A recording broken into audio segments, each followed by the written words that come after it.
इसीलिए आज हम निषादों की राजनीति करने वाले संजय निषाद जी से मिलने चले आए हैं। याद रखिएगा 60 सालों का राजनीतिक करियर है। संजय निषाद निषादों की राजनीति करते हैं, डिप्टी सीएम बनना चाहते हैं, केंद्र में भी मंत्री पद की मांग कर रहे हैं, उत्तर प्रदेश में भी मंत्री पद की मांग कर रहे हैं। कुल जमा एक सांसद एक विधायक है।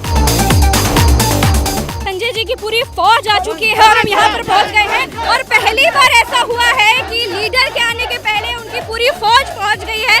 खैर अब तो लीडर भी आ गए हैं, हम भी पहुंच गए हैं और अब संजय जी से बात करके बड़ी मजा आएगी। आइए, संजय निषाद जी की पावर ही यही है, क्वालिटी भी यही है कि ये बीजेपी को ब्लैकमेल भी कर लेते हैं और रिक्वेस्ट भी कर लेते हैं। क्यों संजय निषाद? नहीं, ब्लैकमेल वाले तो सब मेल खूबी है। सब कांग्रेस ब्लैकमेल करती रही, मेरे समाज को खत्म हो गई। सपा बसपा ब्लैकमेल करती रही समाज को, सबने धोखा दिया ना। आप डिप्टी सीएम की बात करते हैं, मुख्यमंत्री पद की दावेदारी क्यों नहीं करते? छोटे क्यों रहना चाहते हैं संजय निषाद जी? केंद्र में भी चाहते हैं मंत्री पद और उत्तर प्रदेश में भी चाहते हैं मंत्री पद, मतलब आपकी बार्गेनिंग पावर बहुत तगड़ी है संजय निषाद जी। तो कौन सी होम्योपैथिक गोली खिलाते हैं बीजेपी? मेरी बार्गेनिंग नहीं, मेरी वर्किंग पावर तेज है। हमारे पास भाड़े के नहीं अखाड़े के पहलवान हैं। हमारे यहाँ कैश वाले नहीं, कैडर वाले लीडर हैं।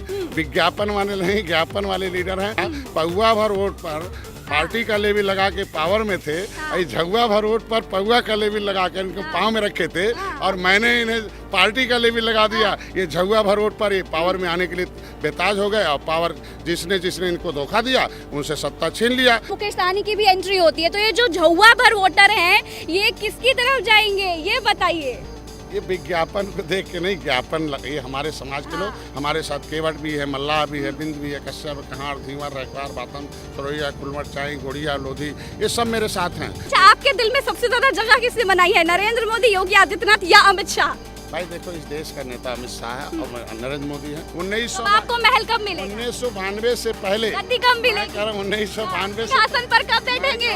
1992 से पहले संजय निषाद जी अपने बेटे को सांसद बनाते हैं, खुद उप मुख्यमंत्री बनना चाहते हैं, लेकिन और किसी को आगे क्यों नहीं लाते? ये समय आने दीजिए। हमारे कैडराई लीडर हैं। मुलायम सिंह अच्छे नेता थे। पहले बताइए, अवधि आवत है कि नहीं आवत? हम कहते हैं मुलायम सिंह अच्छे नेता थे, वो सबकी बात करते थे, सबको साथ लेके चलते थे। अब विरासत में इन दोनों लोगों को मिल गई, दोनों लोगों ने न यादव को संभाल पाए न प्रदेश संभाल पाए। गए क्या हो रहा है बताइए। अच्छा, ऐसा तो नहीं है कि सीट तो दे दिया भाजपा ने, लेकिन वो मान सम्मान नहीं दे पाए। कह रहा हूँ, ये हमारा जो मुद्दा है, मैं तो बधाई दूंगा योगी जी को कि जब मैं डॉक्टर था उससे पहले वो कहते थे निषाद का वोट में 1992 से पहले दलित भाई की माँ के कोख से हरवा पैदा होते थे। जब उन्होंने एक नेता मान लिया, एक नारा, एक झंडा, आज हाकिम पैदा हो रहे हैं। कभी यादव भाई की माँ के कोख से चरवाह पैदा होते थे, आज कलम चलाने में पैदा हो रहे हैं।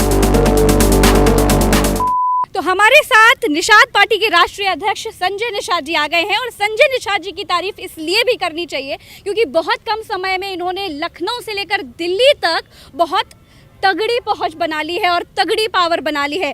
तो भाई इनसे ही बात करते हैं, इनसे बात करके बड़ी मजा आएगी। सबसे पहले तो आपका बहुत बहुत स्वागत है संजय निषाद जी। आपको बहुत बहुत बधाई और धन्यवाद है आपके चैनल को। आपको सबसे पहले मुद्दे पर आ जाते हैं। ये बताइए 2022 में संजय निषाद जी डिप्टी सीएम बन रहे हैं या नहीं? बीजेपी आपकी बात मानी है कि नहीं मानी है? देखो, मेरा समाज तो इस देश को आज़ाद कराया है और कोई भी पार्टी और कोई समाज अपने नेता को सीएम और पीएम बनाना चाहता है। लेकिन रही बात आदमी की डिप्टी सीएम की, भारतीय जनता पार्टी तो प्रधानमंत्री बना रखी है, लोगों को मुख्यमंत्री बना रखी है, तो मौका लगेगा तो कुछ भी बना देगी भारतीय जनता। आप डिप्टी सीएम की बात करते हैं, मुख्यमंत्री पद की दावेदारी क्यों नहीं करते? छोटे क्यों रहना चाहते हैं संजय निषाद जी? नहीं, ये तो हमारे समाज का एक सुझाव था। भारतीय जनता पार्टी है, वो कुछ भी किसी को बना सकती है। अच्छा, संजय निषाद जी लोकसभा सीट सपा बसपा के गठबंधन के साथ जीते थे और उसके बाद फिर बीजेपी में मिल गए, ऐसा क्यों किया आपने? इधर रुकिए सर, इधर। मैं ये कह रहा था कि समाजवादी पार्टी 2017 में हमने चुनाव लड़ा और 2017 में मैं 6.5 लाख वोट पाया और एक मेरा विधायक रहा। 3000-4000 वोट से समाजवादी पार्टी हार गई, बसपा हार गई। और क्यों हारी? क्योंकि हमारे समाज को जो इन लोगों ने वादे किए थे उसे पूरा नहीं किया, समाज इनसे दूर हो गया। और उसके बाद आए कि भाई कौन से वादे सर, कौन से वादे? आरक्षण देने की बात किया था बसपा ने, उसने रिश्ते लगा दिए, कई चीज की जितनी संख्या भारी उसकी उतनी हिस्सेदारी, हिस्सा दिया नहीं और नहीं तो बीजेपी मानी क्या सर? आप चलिए समाजवादी पार्टी और बसपा का जो गठबंधन था वो छोड़ करके आप बीजेपी में शामिल हो गए, लेकिन बीजेपी मानी क्या, ये बताइए। मैं छोड़ के गया नहीं, बल्कि इन लोगों ने छुड़वा दिया, क्योंकि हमें सीट देने के लिए कहे थे, घोषणा करने के लिए कहा, सबकी घोषणा हो गई। घर भर अखिलेश जी ने अपने परिवार घोषणा कर दी, पूरी पार्टी की 40 सीटें उनकी थी, घोषणा कर दी, लेकिन निषाद पार्टी को लटकाए रहा। और लास्ट में जो जिस दिन तय था कि सुबह घोषणा करेंगे, नहीं किया। हमारे कार्यकर्ता, मेरे समाज के लोगों ने निर्णय लिया कि भाई अब हम लोग इस तरीके से नहीं रहेंगे अंधेरे में। और भारतीय जनता पार्टी अभी संजय निषाद जी अंधेरे में है कि उजाले में आ गए हैं? बीजेपी ने रोशनी जो है लौ जला दी है, पूरे उजाले में है, क्योंकि 70 साल से जो हमारा सामाजिक मुद्दा था, आरक्षण का हो चाहे तालघाट नदी का हो, कोई भी सरकारें नहीं हो, चाहे भाजपा की रही हो, चाहे सपा की, चाहे बसपा की, भाजपा कांग्रेस ने तो हमारी फाइल ही गायब करा दी। बहुजन समाज पार्टी ने हमारे जो है आरक्षण पर स्टे लगा दिया और नहीं तालघाट नदी छीन लिया।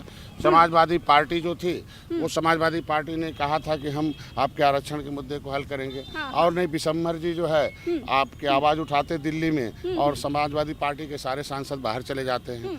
तो इस तरीके से सब होते रहे। एक बार बहुजन समाज पार्टी से विधायक बने हमारे बिशम्बर जी, और मंत्री बने, और अपने समाज के लोगों ने उनका एक स्वागत समारोह रखा और एक ज्ञापन दिया कि हमारा आरक्षण होना चाहिए। उनके बिरादरी के एक जो है अध्यक्ष था, जिला अध्यक्ष, उसने बहन जी फोन किया, अरे निषाद इकट्ठे हो रहे हैं, आरक्षण की मांग कर रहे हैं। वहीं मंत्रालय भी खत्म हो गया और उसका पद भी खत्म हो गया। तो आज 70 साल से हमारे समाज के नेता को बोलने नहीं दिया जा रहा था।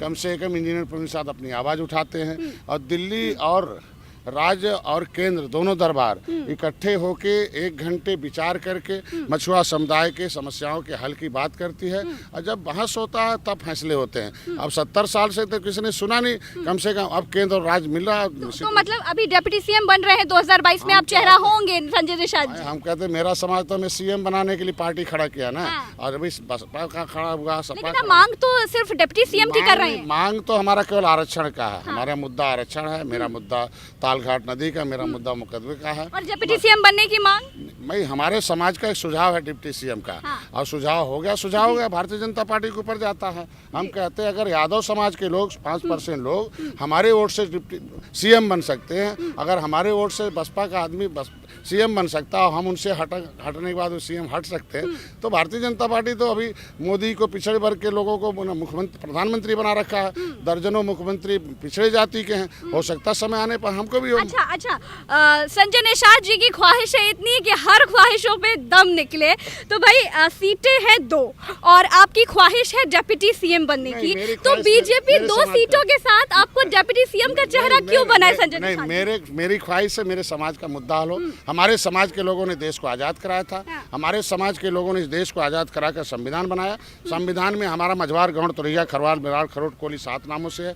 हमें लटकाया गया। जब राष्ट्रपति ने हमें लिख रखा कि केवट मल्ला मझवार हैं, कश्यप कहार तुरैया हैं, तो आज के दिन में हम 30 साल समाजवादी पार्टी की सरकार बनाए, तो क्यों नहीं हमको कहते शामिल किया जाए। हमारे समाज को गुमराह किया गया, क्योंकि आज रेडी हम राष्ट्रपति ने हमें नोटिफिकेशन करके। गुमराह किसने किया? निषाद समाजवादी पार्टी ने किया। जो मैं मांग रहा था 7 जून 2015 को, रेल रोका था, हमने वोट दिया था, और समाजवादी पार्टी से आरक्षण मांग रहे थे, बदले में गोली दिया, 302 का मुलजिम बना दिया, और जब बाद में जाते जाते 31 दिसंबर 2016 को हमें पिछड़ी से निकाल दिया। 30 साल से ही रहे, पिछड़ी निकालते रहे, अब बहुजन समाज पार्टी स्टे लगाती रही, हमें 30 साल लटका कर हमारे लोगों की नौकरियों पर लूट मचाता रहा। तो आज के दिन में हम चाहते हैं कि जो हमारा आरक्षण है, हमारा सामाजिक मुद्दा, उसे हल करें। अब भारतीय जनता पार्टी उसमें तैयार हो गई है, भाजपा निश्चित रूप से। उसमें 70 साल से इन लोगों ने 70 गुना उलझा रखा था, लेकिन उसे सही करने में, समझाने में कामयाब हो गए। सोलिसिटर भाजपा कामयाब हो गई, निश्चित रूप से हम कामयाब हो गए कि हम ऑलरेडी। तो भाजपा मानी कि नहीं मानी संजय निषाद जी? नहीं, भाजपा क्यों नहीं मानेगी? संविधान में लिखा हुआ। मानेगी नहीं मानी? मानेगी तो अभी तो 6 महीने रह गए। उन्होंने मीटिंग कराया, उन्होंने मीटिंग में अपने सरकारी अधिवक्ता को शामिल किया, और लोगों को हामी भर दी गई। निश्चित रूप से मीटिंग में सरकारी अधिवक्ता ने लिख के दे दिया कि भैया इनका आरक्षण मझवार का मिलने लगी, उनमें कोई अड़चन नहीं है, मिलना चाहिए। और जिस तरीके से हमारे भाइयों के सारे उपजातियों को मिलता है, पासी के उपजातियों को मिलता है, और पिछड़े से इनको राष्ट्रपति